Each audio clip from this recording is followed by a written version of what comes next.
Welcome to Science Fiction 101, the podcast series where we explore the science fiction field from all angles, covering the past, the present, and the future. We're your hosts. I'm Phil. And I'm Colin.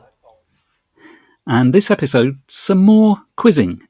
Now, I told you to tell us to stop, but nobody did. Colin, did anyone tell you to stop quizzing? No, I haven't had any feedback about that. No, so therefore we're going to do some more. And if you don't like it, switch off. But no, this is also something of a podcast crossover, as we have with us in this episode the host of not one, but two podcasts. He's from Take Me to Your Reader, which looks at adapted science fiction, and Hugos There, which tackles all the Hugo Award-winning novels one at a time. Welcome, Seth Heasley. Hey guys, thanks for having me. Hey, Seth, what's your background in science fiction? Oh boy, I've always been a fan of the genre, growing up on things like Buck Rogers and Star Trek original series, and then kind of growing up with Star Trek The Next Generation as well, and seeing films like Star Wars and The Last Starfighter, and dipping it over into fantasy sometimes, like Lady Hawk is one of my old favorites. I did some science fiction reading, but not a whole lot. And so actually when I made a good friend in my adult life, your co-host Colin, I asked him about, hey, how do I become a better read nerd? And he had lent me quite a few books, a paper bag full of them, as I recall, Colin. It was. And so that's kind of where Hugos There came from, when I looked at the list of Hugo winners and saw that I had only read 12 of them. And I thought, I can do better than that. And since I had experience as a podcaster, it made sense to just set myself that project. And how many of those have you done now? I don't know the exact count. I'm in the 50s now. And I count the retro Hugos in there. And so there's over 70 of them. Yeah.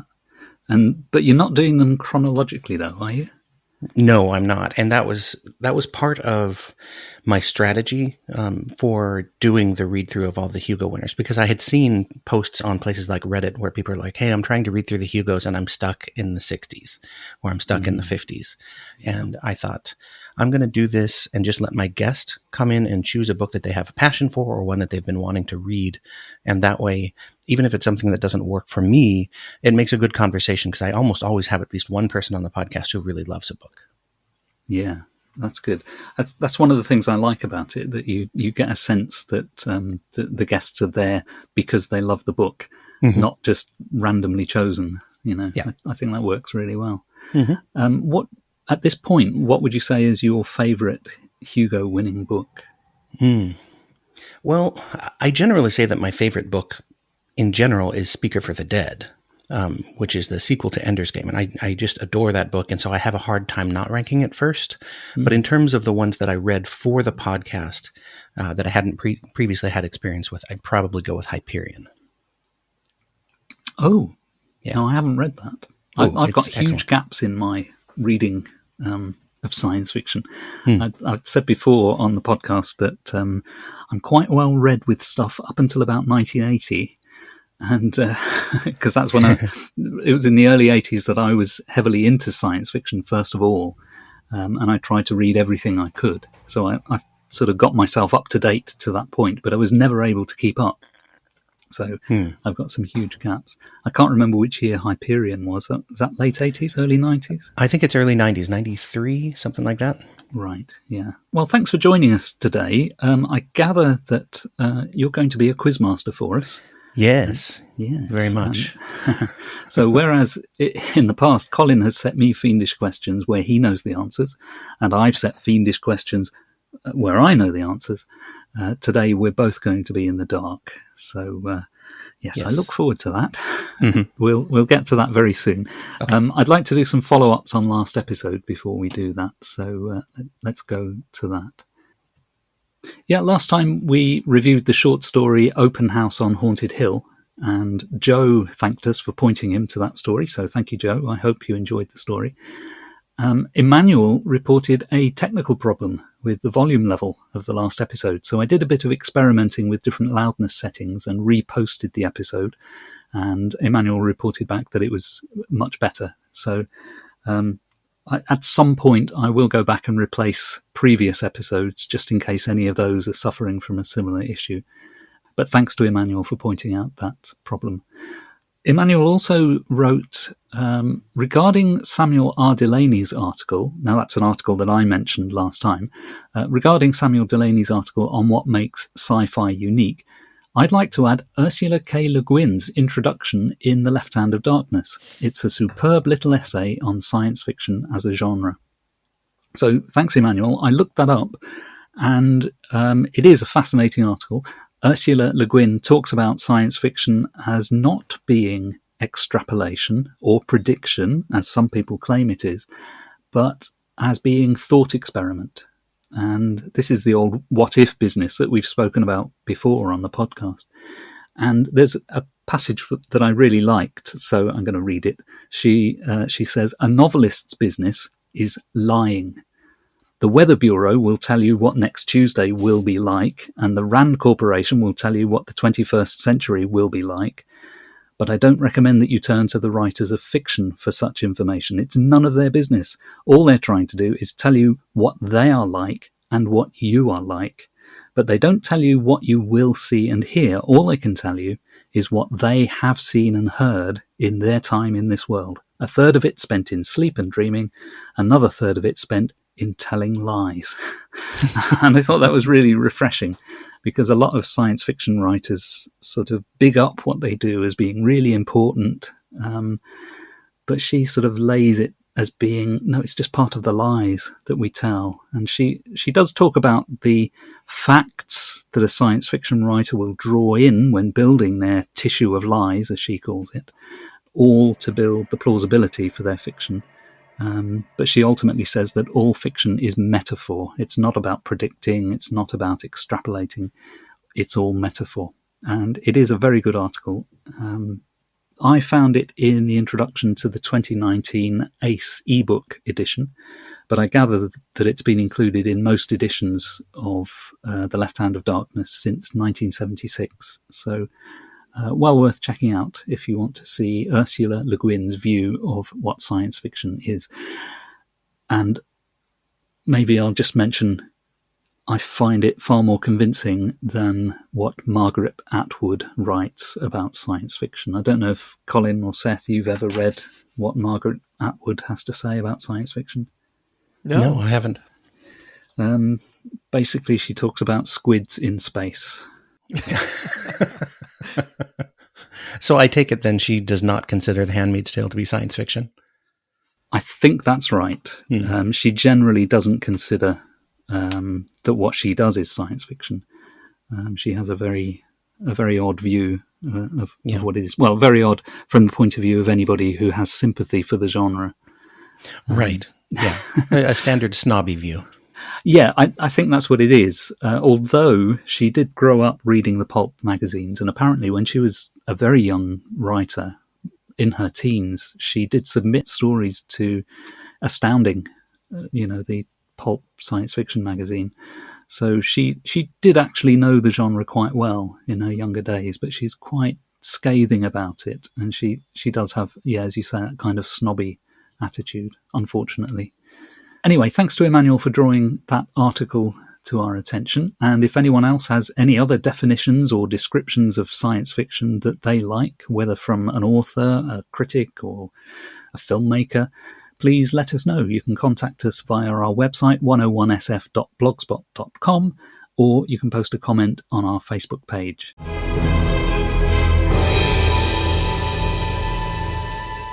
And now, gentlemen, shall we move on to our quiz? Yes. I'm braced. Seth, it's over to you. I wanted to, I had written down something when I got the original invite to come on the podcast, and I thought it might be interested to tell people about the origins of Science Fiction 101 that happened before you decided to do the podcast. Because you mentioned Take Me to Your Reader. Colin and I are co-hosts on that. Yeah. And throughout that podcast, we've thrown out lines to people saying, hey, can you come on our podcast to talk about a particular thing? And we don't always get a response. We tried to contact Rowdy Roddy Piper when we were going to talk about Lay Live and never got a response, which is too bad because he's passed on now. and we had someone on from the Heinlein Society. And so Colin actually took the initiative when we were going to be talking about A Sound of Thunder to send a message to the Center for Ray Bradbury Studies. And I still have the emails because Colin emailed back where someone had said, yeah, Phil would be delighted to join you. And Colin said, wow, just wow. Now what the heck do we do? And I responded, I feel like we're going to have to be all mature and stuff. Well, strangely, you did sound quite mature in that episode, I seem to recall. I had listened to a couple prior to joining you on that episode. Yeah. And it did feel that you were behaving yourself when I came on. But, right. Yeah. It was just a different feeling of having an actual scholar on the podcast. So, well, I don't know about actual scholar. People do call me Dr. Phil, but... there we go. So the trouble with trying to come up with a science fiction quiz is a lot of the science fiction knowledge that I have was fed to me by Colin, and then we have experienced a lot of the same properties over the last 7 years of doing podcasts together. Yeah. And so I was trying not to make it so that Colin would be a ringer for this. So I decided to just use Ray Bradbury to level the playing field.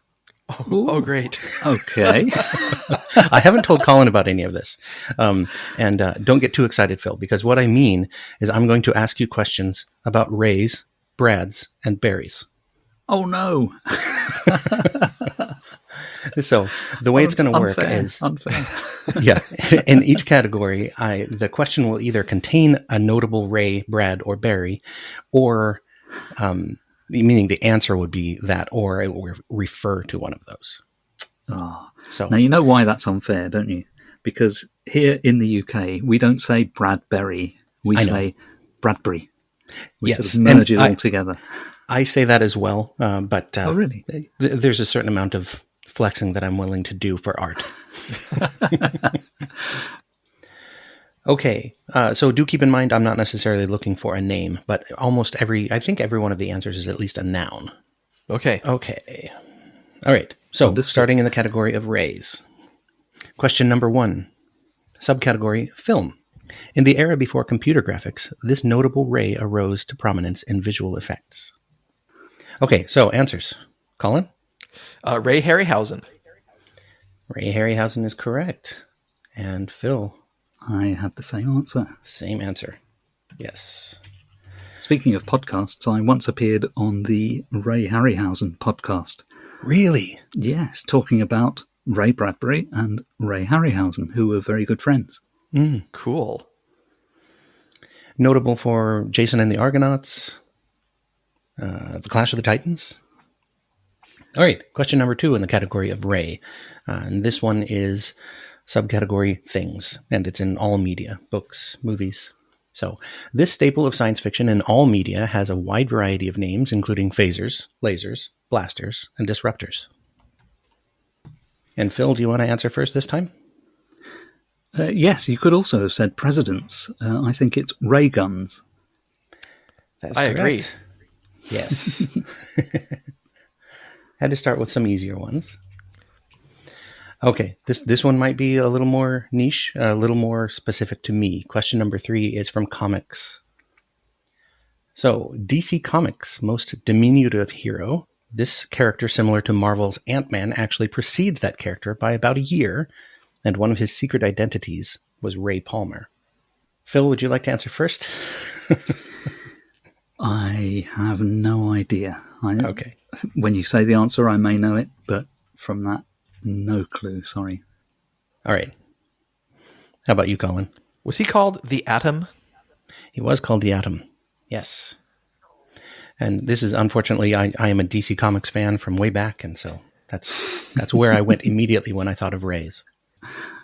Technically, there is a DC Comics hero named Ray, so I could have used him as well. Okay, question number 4, and this is the final one in the category of Rays, and this is film. So in a 1984 film, this guy couldn't help but think of the Stay Puft Marshmallow Man. And I do have a couple of hints if nobody can get this one. I think I will need a hint. Okay. Colin, do you know the film? It's Ghostbusters. Ghostbusters is correct. Phil, have you seen Ghostbusters? Yes. Okay, so this character is played by Dan Aykroyd. Is that any help to either of you? No. No. I can picture the character, but I have no idea what he's called. Okay, I will reveal this one to you. The character's name is Ray Stantz. Yes. Okay, all right. We're going to move out of the Rays now, because I was obviously scraping the bottom of the barrel with Ray. Actually, I do have one other Ray question that I'm saving in case we need a tiebreaker. Okay, we'll move into the category of Brads. So, in film, this actor earned an Academy Award nod for his portrayal of a mental patient in a 1995 Terry Gilliam film. Colin, what's your answer? Is that Brad Dourif? It is not. That's Wormtongue from Lord of the Rings. Yes. Phil, what is your answer? I think it's Brad Pitt. It is Brad Pitt. Yes. It's 12 Monkeys. Yes, 12 Monkeys is correct. I'm going to put you down for extra credit there, Phil. Although, Colin, I presume you knew the film as well. No, I'd completely spaced on the film. Okay. Oh, wow. I almost just went with the name of the film, but I thought I'd make it a little more obscure. Yeah, I'm glad you did. I'm glad you did, Seth. Yes. All right. So, category of television. And this one is actually a British series, but it's one I know that Colin has watched as well. So, maybe not an advantage to Phil here. So, please name for me the character portrayed by Bradley James in the BBC series Merlin. And you'll notice I gave you the Brad in the question. So, the answer is not a Brad. Okay. I have answers. I have an I don't know from Colin and an incorrect answer from Phil. What is that answer? I only know one character in Merlin, and he's called Merlin. Right. That was Colin Morgan, I believe, who played Merlin. Right, yes. No, in fact, Bradley James plays Arthur. Oh, of course. Of course. Yes. Okay, we're going to stick with that theme, though, and this is category books. So, continuing with the Arthurian theme, Marion Zimmer Bradley, that's your Brad, wrote a series of novels retelling Arthurian legend from the perspective of its female characters. So, if you can name me the first book or the name of the series, they have similar names. All right, Colin, why don't you lead this one off? I think the series is The Mists of Avalon. That is actually the name of the first book. It's just called the Avalon series. Okay. Yep. Either one is acceptable. Close enough, yeah.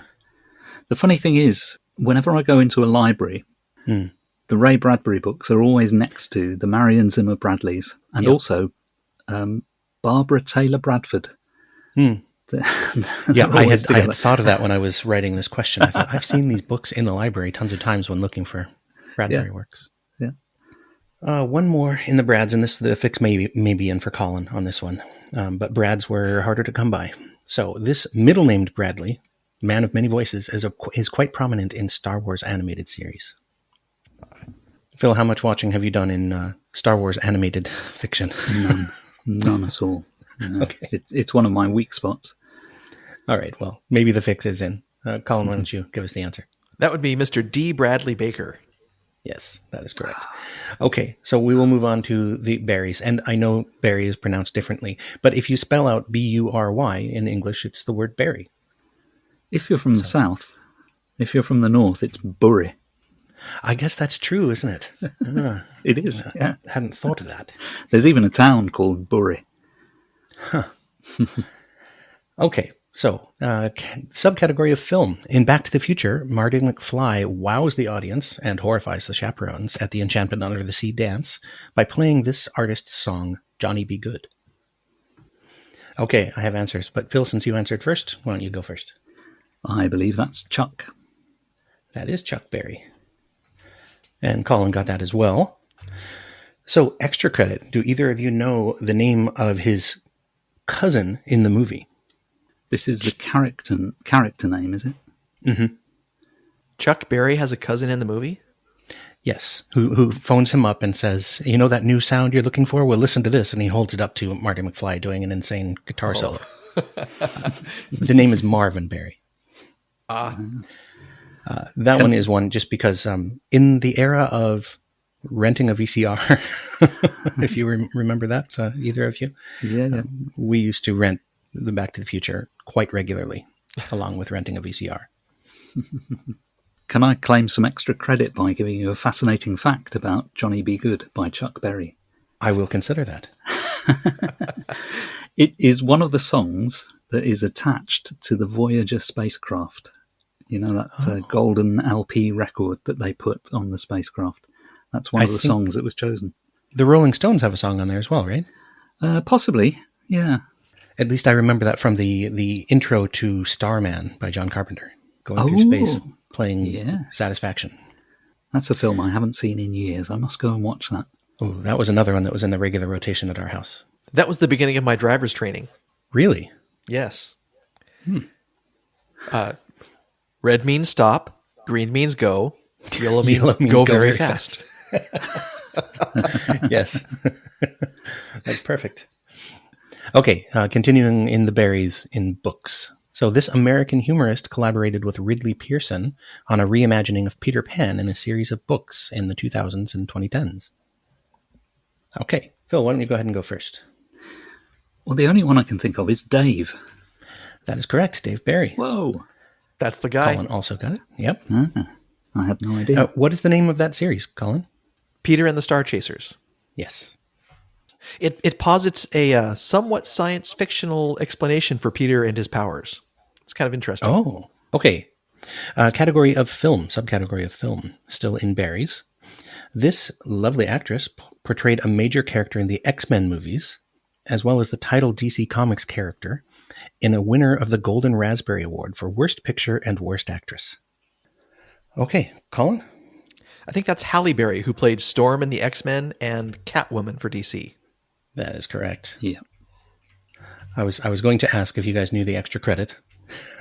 Phil, did you know that as well? I knew it was Halle Berry. I wouldn't have been able to give you so much detail, I don't think. Okay. I think, I might be wrong, but I think the same year that she won the Razzie, or whatever it was, she also won an Oscar, didn't she? I can't remember if it was that year or if it was the following year where she won for Monsters Ball. Right. I seem to remember they were in close proximity to each other. Okay, the last question in the category of berries. Books/film. It's Hell in the Pacific in Space, Enemy Mine, written by this author. I should know this because we covered it on our podcast. We did. See, I served this one up as a softball to you, but Phil has an answer. All right, give it to him. Well, I could dispute the answer, except I'm desperate for the point. So I'm going to say it's Barry Longyear. Okay. But I am curious to hear the dispute. Is it? Am I correct? Have I given the correct answer? You have given the correct answer, yes. Yeah. The dispute is simply that he's not a berry, he's a Barry. and now I know I know there is this linguistic phenomena in certain American accents, yes, whereby the word merry, Mary, and marry are all pronounced the same. And I'm wondering, Seth, if you pronounce those three words the same. Merry, I do. Mary, and marry. Yep. Yeah. If I was on the East Coast, then it's, Mary, marry, and I don't know what the other one would be. But Colin, same with you? Oh, yeah. My Oregon accent dominates here. Yep. Okay, well, we have come to the end of the questions. I did have a couple tiebreaker questions if we needed them, but alas, we do not. I credited 5 points per correct answer, and the totals ended up being 40-35. It's only a difference of one answer, but Colin is victorious. Oh, my. I demand a recount. You did get 2 extra credit, but I only counted those as 1 point, and so the actual score is 41-37. So it's even closer. Okay. Just for entertainment value, Seth, could we hear the tiebreaker questions? Yes. So one of them was a Ray question, bit of a stretch from film. Ray is often a diminutive of Rachel, so please tell me who played the character by that name in Ridley Scott's film Blade Runner. Oh, I know this one. Do either of you know that? Is it somebody Ward? No. Nah. Colin, do you remember? I can picture her with her big coif of hair and cigarette and... not Joanne Cassidy. No. Is her first name Sean? Yes. Yeah, can't remember the surname. It's Sean Young. Sean Young. No. And then the only other one that I had is not even science fiction. It's just kind of science, the history of science. Taphophobia is the fear of this, which drove innovations such as the safety coffin. And this was in the category of berries. Oh, sure. Do you have it? Yeah, being buried alive. Yeah, Yes, that is correct. kind of Edgar Allan Poe perpetual fear. Right. Very Yep. good. So well done, you guys. That was a lot of correct answers. And not all of those were easy. Quite a few of those were not at all easy. Yeah. Thank you, Seth. You're welcome. Can I turn the tables on you? Yes. I know you listened to the quiz in our previous episode. How many questions did you get right in our quiz? I got 6 of those correct. And I tallied it up, and Colin got 3. But Colin got one that I didn't, and neither of us got the director of the Body Snatchers movie. Yeah, and that's shameful for people who present a podcast on adapted science fiction. How could you not know the name? I'm sure we said it in the podcast. I'm sure you did. Yeah. But on that, in that series of episodes, we did 4 movies, and so it's kind of hard to keep track. I totally commend your staying power on Tenacity. all of those. Yeah, because I always said that the first one is an essential film. The second one is a pretty good revisit, and after that, you don't need any more. But True. they keep coming. Yep. Well, thank you, Seth, for the welcome. marvelous quiz. If you'd like to stay with us for the rest of the podcast, Sure. I'd be very happy to hear your input to our discussion of past, present, and future. Let's formally now move into our discussion of the past, the present, and the future, and let's see what we have to say about items from that. So, the past. Colin, I hear you've been reading a Theodore Sturgeon novel. I did. I was motivated after our discussion to go try and find some old science fiction and pick up an author I had never read. And our library had a copy on Kindle of More Than Human. So I downloaded it, got it right away, and started reading it. And I've hit a roadblock, which is unusual for me in reading books. Well, before you tell us the roadblock, how far have you got into the book? So despite having the book 2 weeks, and I'll remind our listeners that I read Andy Ware's book twice in 3 weeks, and this is it's a much larger book than More Than Human. I have read less than a third of the book. Have you got to the end of the first section? Because it's really 3 novellas, isn't it? It is. No, I think I'm still moving towards the end of the first of the 3 sections. Right. Okay. So what is the roadblock then? Well, it's an unusually written book. Mm-hmm. I think compared to a lot of books in that time, and in that it's multi-threaded, which was something I first experienced with Stephen King's books. Now, granted, I hadn't done a lot of reading in science fiction when I started reading Stephen King in the 80s, but there are several main characters. Some people pop in, some people pop out, some people come in just for a very brief time to give you pictures of the other characters from their point of view. But the first 2 characters apparently are destined to meet, and the father of one of them intervenes, severely beating one of them, killing the other, and then committing suicide. Yeah. And then you get some of the background of what that overall family was like. So it was a father with 2 daughters, and he was just puritanical. And it's I don't know. It's hard for me to read stuff like that, which seems odd for someone who reads science fiction and Stephen King. So, yeah, I was a bit surprised at your reaction to it.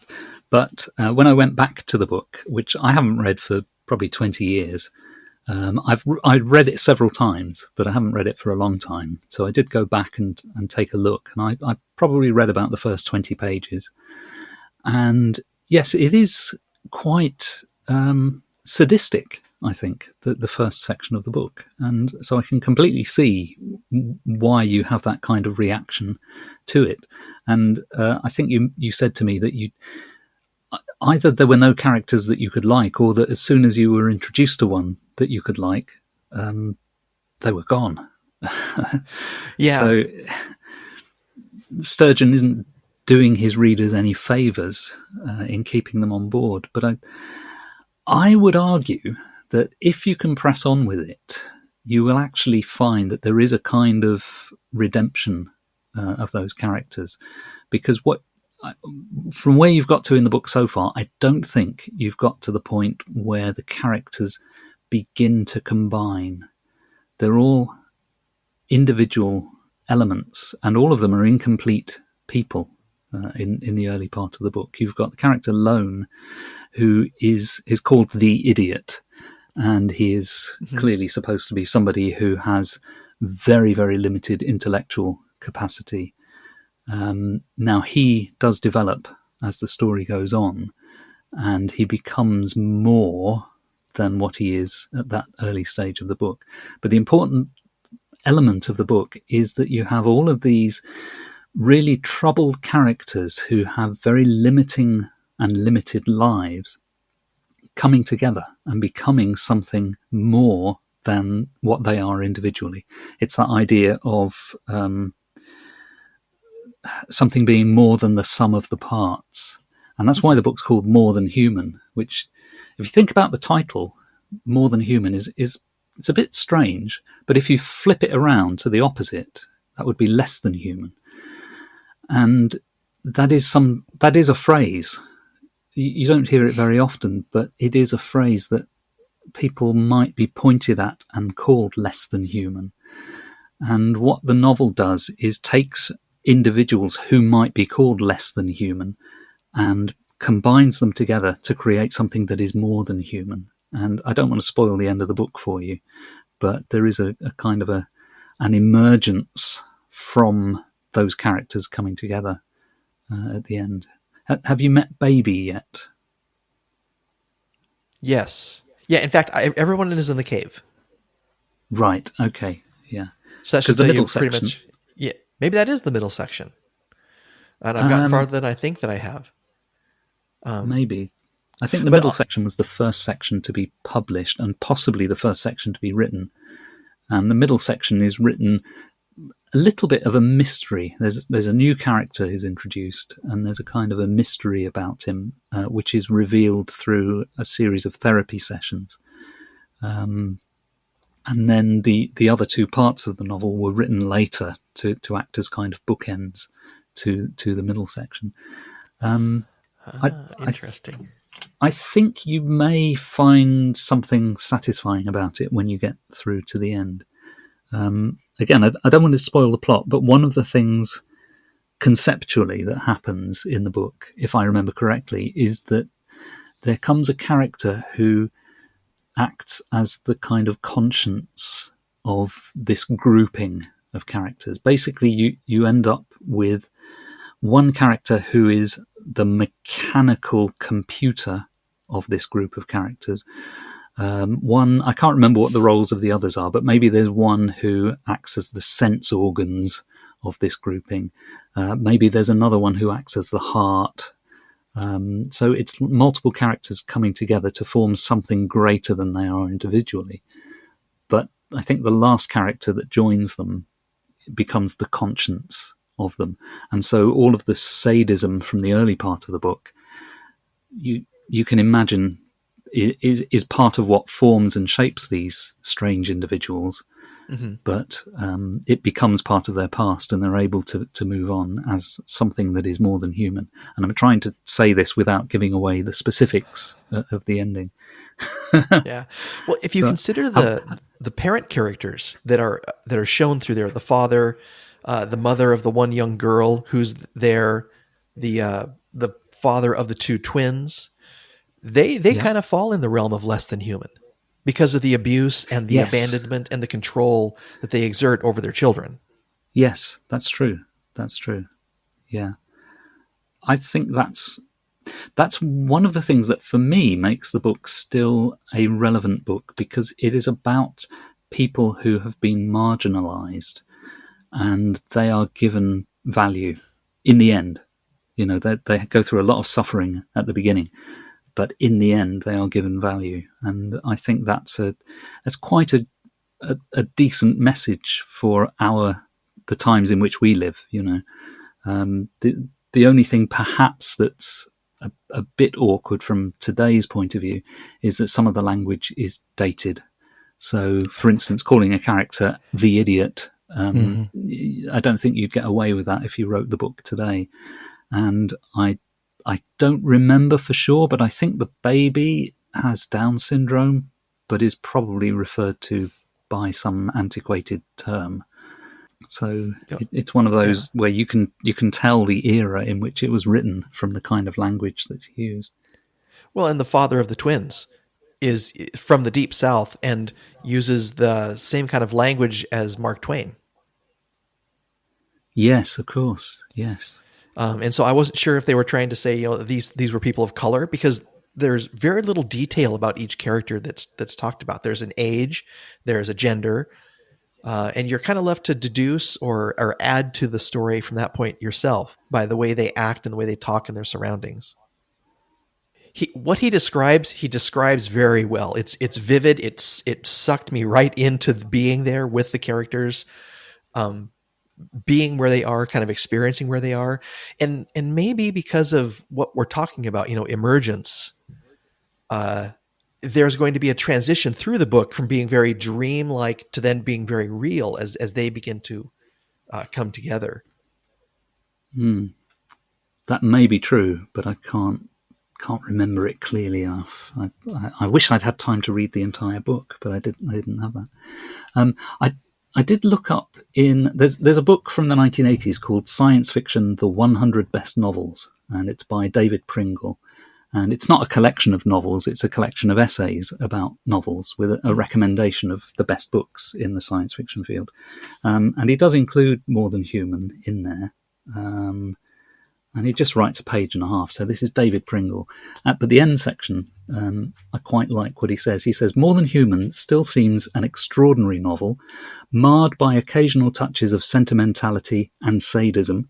Perhaps weakened by a rather forced, optimistic ending, it is nevertheless a most memorable fantasy about the next step in human evolution, and indubitably the best book of its kind. So, really strong praise in that final line there. Yeah. So I would urge you to press on with it. I'm going to stick and with if in the end if you decide you don't like it, that's fair enough. But I feel that you haven't got the full effect yet. Well, like Mr. Data in Generations, I will try the drink. And Colin does love a good redemption story. So. Yes, I do. Okay. There's another book that I usually think of in the sort of in the same breath. That's a very mixed metaphor. There's another book that I think of as being similar to More Than Human, and that's a John Wyndham book called The Chrysalids. Do you know that one? Only from his... I know that he wrote it. That's about the extent of what I know about it.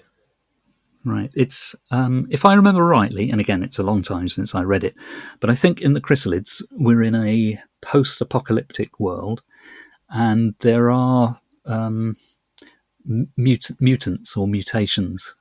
And again, it is about a group of disparate individuals, children, if I remember rightly, who then come together and link telepathically and sort of form a new entity, if you like. And I think, maybe I'm getting this wrong, but I think they are able to then connect telepathically to another group who have formed together.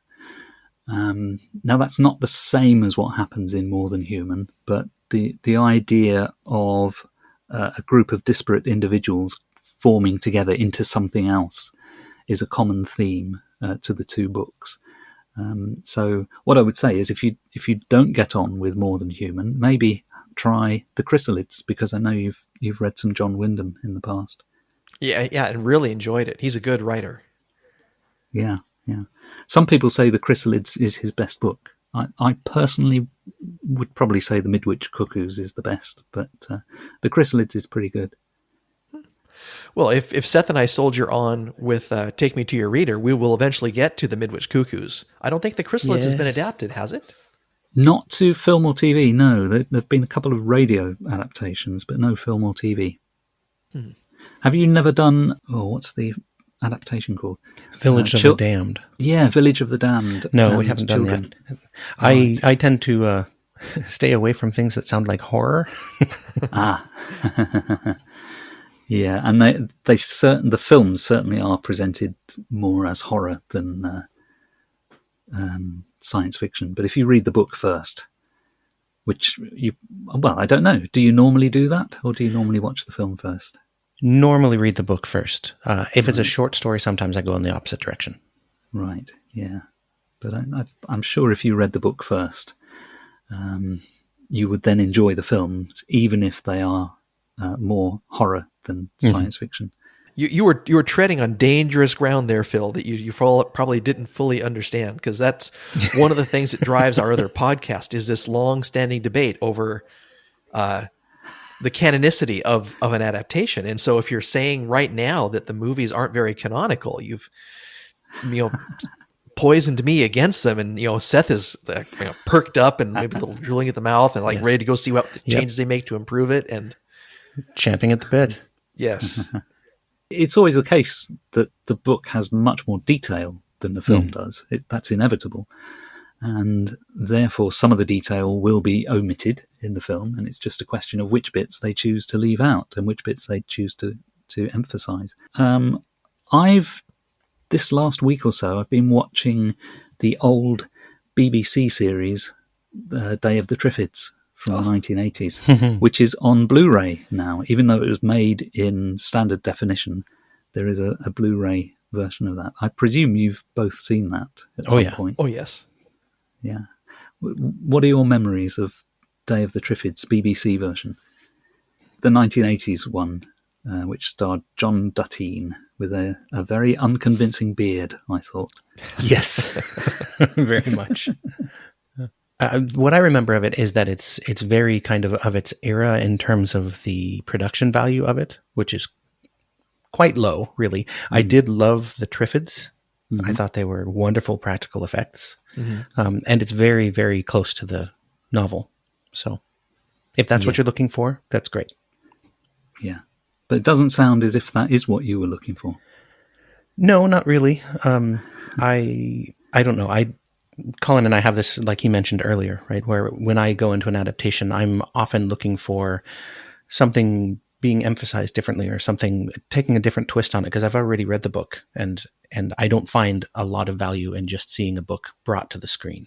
I prefer to see some attempt to elevate it in some way. And it's not always possible. And many of the attempts go quite awry. So when I watched it recently, I was struck by how old it looked, which surprised me a bit because I thought I knew the series well. I've seen it a few times since it was originally aired. I probably last saw it about 8 years ago. But watching it on Blu-ray, it struck me how dated it looked. But it did seem to be a pretty good adaptation of the novel. And as a Blu-ray presentation, I was quite pleased with the film sections of it. There was a practice in British TV back in those days that, generally speaking, if you did something in a studio, it was video. Whereas if you went on location to film, you did it on film. And it was simply because it was cheaper and easier to do it that way. So if you look at old Doctor Who's from that same era, the 1970s, 1980s, when we're in the TARDIS, video. It looks like live TV. It looks like a daytime soap opera. But when the Doctor goes outside the TARDIS, he's in a quarry somewhere. It's film, and it has that filmy look. to the image. And that was just the standard British production practice. The curious thing with releasing it on Blu-ray, I can see why they've done it, because most of Day of the Triffids was actually shot on film because it was shot on location. And I would say probably about 60% was filmed and about 40% was studio based. But then you've got this problem that you can rescan film and you've got high definition straight away, because film is high definition, and the original film elements survived, so they were able to rescan the film. But what do you do with the video sections? You can't really do anything with that. And clearly what they decided in making the Blu-ray is that, well, we'll up-res the video content, which doesn't do anything to improve it, but then we'll change the frame rate to match the same frame rate as film.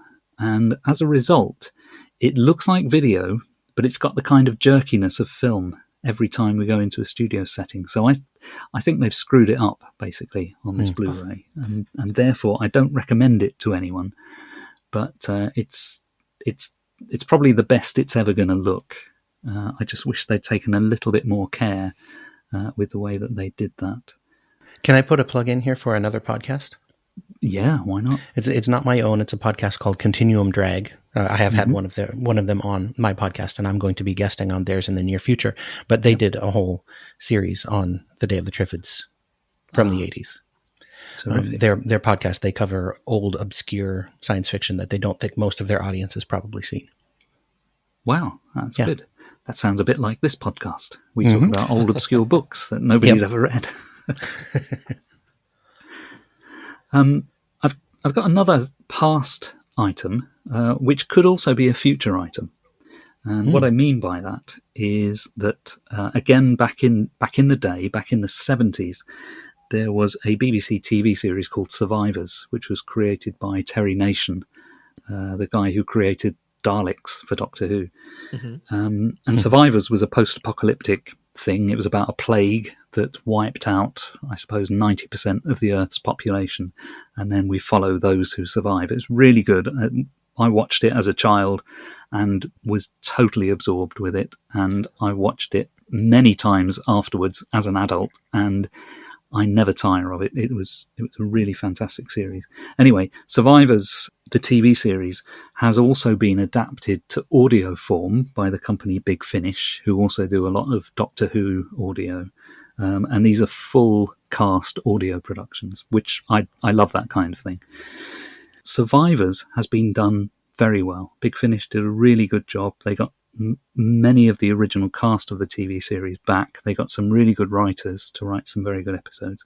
They did several seasons of these audio productions, but they announced a couple of weeks ago that they're going to do another batch, and they've got 2 of the original series actors coming back. So I'm really looking forward to those. So that's Survivors from Big Finish. If you've never heard any of them, they're worth checking out. Have either of you guys got any past science fiction that you would like to flag up? Just in terms of kind of what I'm reading now, and we talked about it earlier with Hugos there, that it can be kind of anything. The last episode that I recorded was on the 2020 winner of the Hugo Award. But the one that I'm currently reading is from 1973, which is The Gods Themselves by Isaac Asimov. And that one's been a lot of fun to read. Do you want me to talk about what the book's about? Yeah, please do. I seem to recall it was his kind of comeback novel. In The Gods Themselves, there is a discovery made of an invention called the electron pump. And it is essentially free energy. And so that has societal implications. But there's a suspicion that humanity didn't actually come up with this, because the electron pump actually interfaces with another universe. And so there's suspicions raised by some scientists that we didn't come up with this, the aliens did, and how do we know that their intentions were pure? How do we know that what's going on here won't cause problems? Because the laws, the physical laws in the universes may be slightly different, where in one, the strong nuclear force may be stronger, and one, it may be weaker. And exchanging particles like this, could that start to even out the strength of those forces in the different universes and cause problems on either end? Because, of course, if you reduce the strength of the strong nuclear force, you could end up having our sun go nova. And so, yeah, it's a fascinating thing. And it's told from the perspective of our universe, and then it moves over into the other universe. And in that other universe, you have this interesting race of people where they mate in triads, where they have a rational, an emotional, and a parental. And it's fascinating science fiction. Really enjoying that. It's always interesting to hear people summing up an Asimov because they hardly ever mention a character name. Correct. It's always about the concept. Yes.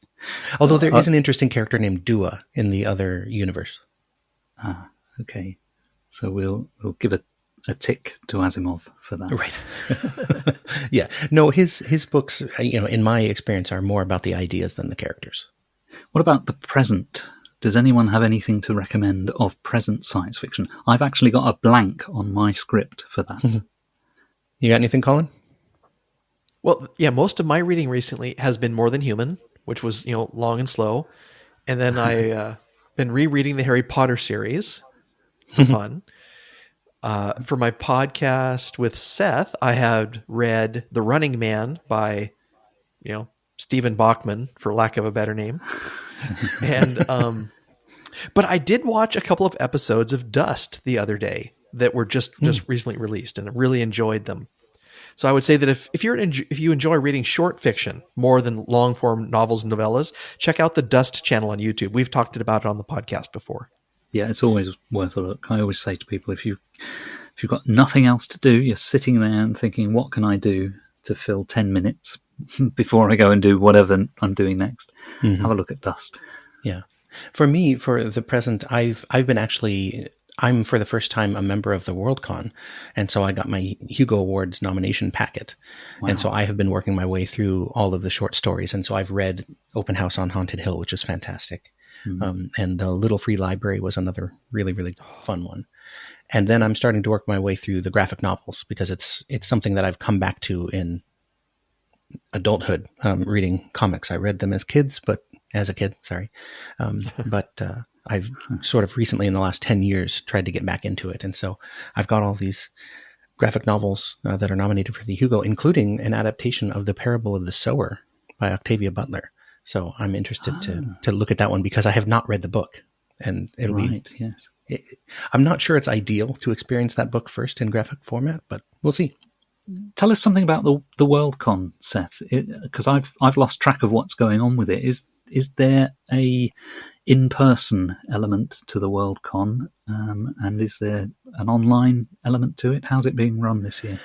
Yeah, I'm not sure about all of the logistics of it. I do get emails periodically about it, and there is a hotel block, and so they have announced that there is going to be an in-person component, but of course it's all subject to change. We all know that because we went through the last year, but I believe there's going to be both an online and in-person component, and it's in Washington DC. It's kind of a long haul from where Colin and I live, so I won't be attending in person, but I'm going to be voting for the first time, which is awesome. Excellent. And I hope you'll be your own man and not be influenced by any slates or any attempts to rig the votes, as have happened in previous years. Right. No, I'm immune from that kind of stuff. Great. And the sad puppies seem to have gone away for now. Or at least their slates are so private that, other people aren't allowed to comment about them. What about the future? Anything that you're aware of on the horizon of science fiction that you'd like to mention? Apple released a trailer for the Foundation series. And you stole mine. Oh, sorry. Well, hey, you can share it. No, go for it. We can agree about something for a change. There we go. I've always considered it to be unadaptable. It's so huge in scope. It's so grand. It's so large. I'm very interested, especially now that I have a free 1-year subscription to Apple Plus TV, to see what they do with it. Yeah, me too. And based on the trailer, you can see that they're definitely going to be taking significant liberties with it, and it looks to me as if they may be shortening the time frame somewhat, because they talk about hundreds of years, and in the books it's more thousands of years. Yeah. So I'm interested to see what they do, and as our resident adaptation means change person on our podcast, I'm open to the changes that they make. I just hope that they make sense. That's, not all change is good. It'd be interesting to see how much of the Foundation series they deal with. Whether it will be limited solely to the original trilogy, or whether they are open to going beyond that.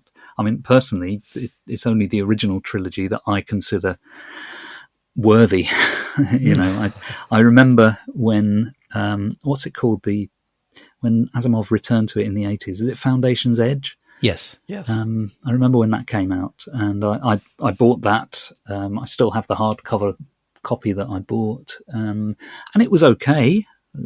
Nothing majorly wrong with it, but it didn't seem like it served any particular purpose. And it felt to me like it was an unnecessary additional book. I haven't read anything that came after that, but I appreciate that there's been a whole industry of Foundation follow-ups since then. I've had the opposite experience, actually, because I was never attached to Foundation. Foundation's Edge is one of the Hugo winners. And so when I see that on my list, I see that I have quite a bit of homework to do before I can get to that book, because I didn't want to just jump on right there. Yeah. And so I went back and started to read Foundation and just found it dull. I didn't enjoy it. It was, it's a fix-up novel as well. It was serialized, and it changes character perspectives quite frequently. And those characters are gone because it takes place over such a long period. And I had a really hard time keeping the thread of what was going on. And so when I went back and listened to it on audio and just tried to take entire sections at a time so that I could just hold on to that thread until it was cut off and then move on to the next one. And I enjoyed it more in that way. But really, Foundation's Edge was a much easier read for me, and I enjoyed it quite a bit. So, right. Yeah. But it was written as a novel. It wasn't written as to be serialized. I will say that Foundation and Empire I enjoyed quite a bit, just because of the entire section talking about the mule, and I have to believe that the mule will come in to the series. Yes, you'd have to, wouldn't you? It's such a major part. Yeah. Still under the heading of the future, I saw today some information on a podcast series, which I will recommend, even though I haven't listened to any of it yet. That's why I've put it under the category of the future. There's a podcast series called Stories from Among the Stars, which comes from the publisher Macmillan.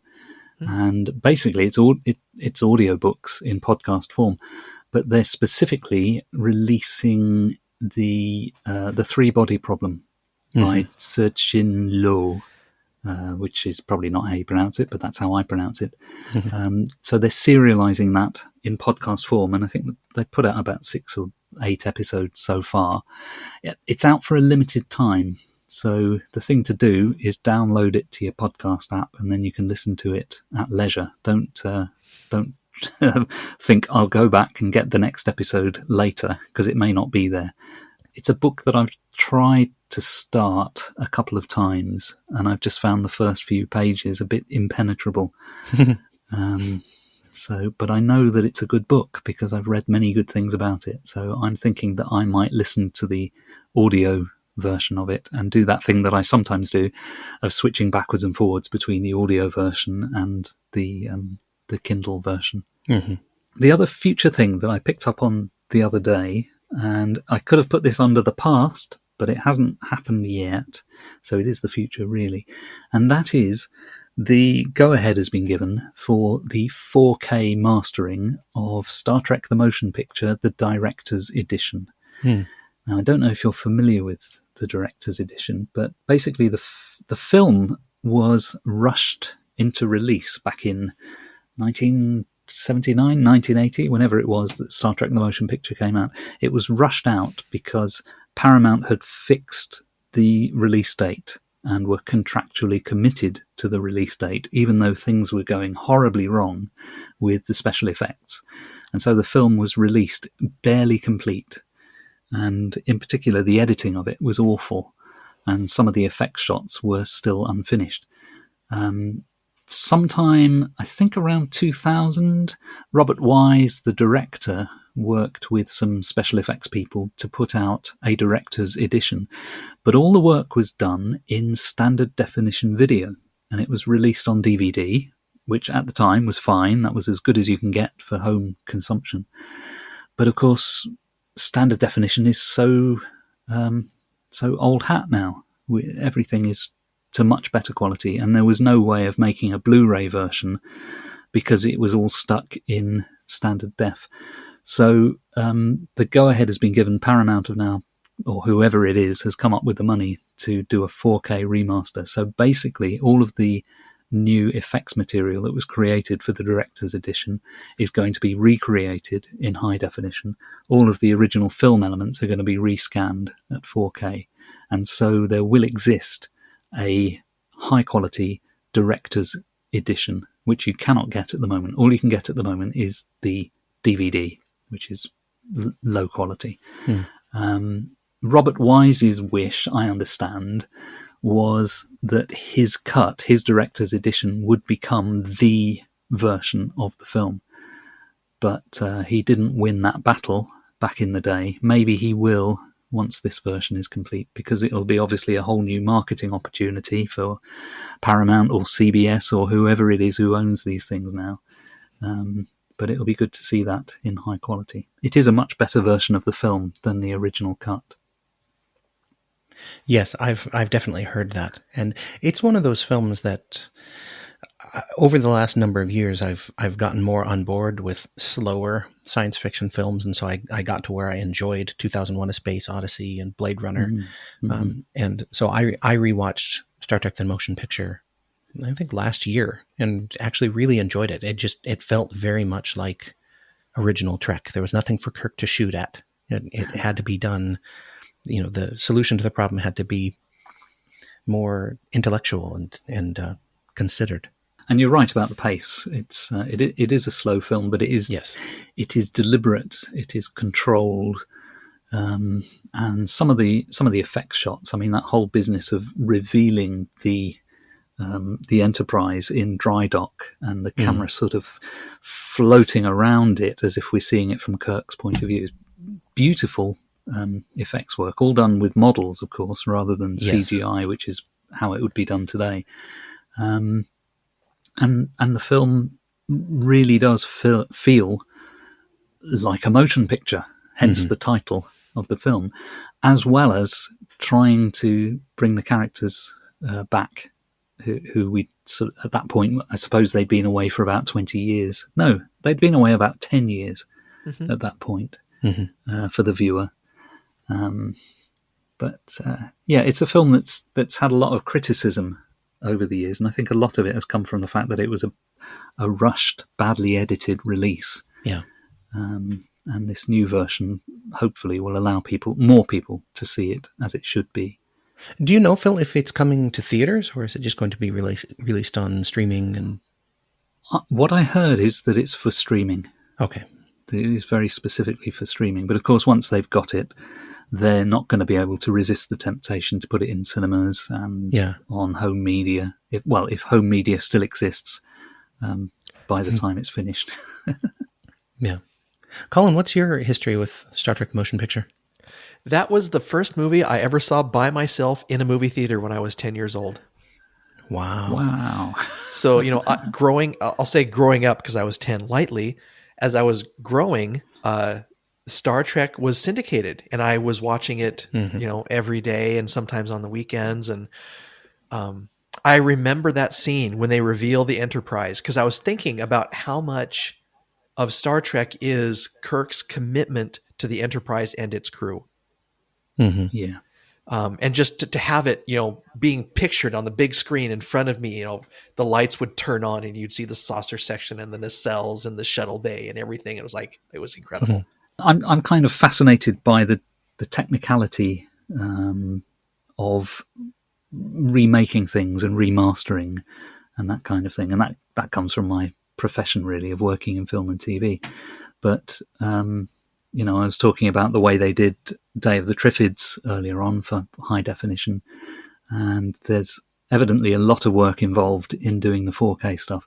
But I listened to a podcast the other day where Darren Doctorman, who was the special effects supervisor for the director's edition, essentially saying that they have all of the files from 2000 when they did the director's edition for DVD. They've got all of the models, all of the digital files, and it is primarily a matter of re-rendering stuff.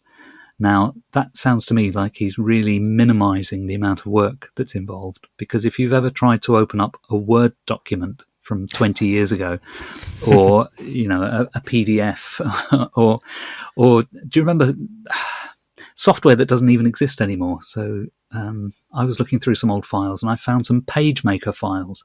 Oh my goodness! I thought I can't even. PageMaker became something else, and I can't even remember what it became. And there's no hope of ever opening those. So well, for digital files, if they use something like Blender, the source code still exists. And so it's just a question of trying to get that software to recompile on modern operating systems and hardware, and it would run significantly faster. Yeah. Thanks for listening, and we hope you'll join us next time. We're Phil Nichols and Colin Kuskie, and we were joined today by Seth Heasley. Thank you, Seth. Thanks for having me. And our theme tune is from purpleplanet.com. And look for the show notes on our website, 101sf.blogspot.com, and also find us as Science Fiction 101 on Facebook. And finally, please subscribe wherever you find us. We are on Apple Podcasts, Google Podcasts, Player FM, Pocket Casts, Podbean, the podcast app. It's all the P's today. Wherever you get your podcasts, that's where we are. So thanks for listening, and we'll see you next time.